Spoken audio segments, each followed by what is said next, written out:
rester jeune. Raison d'abattre la forêt? Les deux plus grandes marques de collagène au monde sont responsables de déforestation. Pour fabriquer leurs produits miracles, issus notamment de la peau de bovin, elles ont détruit 2600 km² de forêt tropicale au Brésil depuis le début de leur activité, ce qui correspond à la superficie de l'île de la Réunion. Le collagène est une protéine que l'on retrouve dans les tendons, les muscles et les os humains.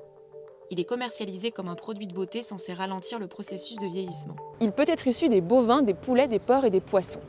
Ici, on s'intéresse au collagène extrait des peaux de bovins.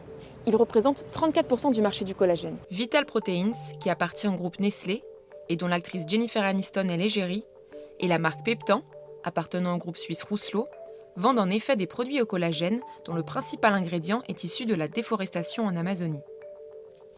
Même si les chaînes d'approvisionnement du collagène bovin brésilien sont assez complexes parce qu'il y a de nombreux intermédiaires impliqués, essayons de comprendre. D'abord, ces fermes illégales fournissent des bovins à Marfrig, qui est un des plus grands producteurs de viande de bœuf au monde, et qui ici récupère la viande.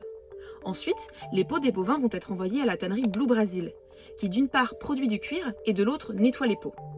Enfin, ces peaux nettoyées vont être envoyées à des usines de production qui fournissent les marques Peptan et Vital Proteins pour produire du collagène.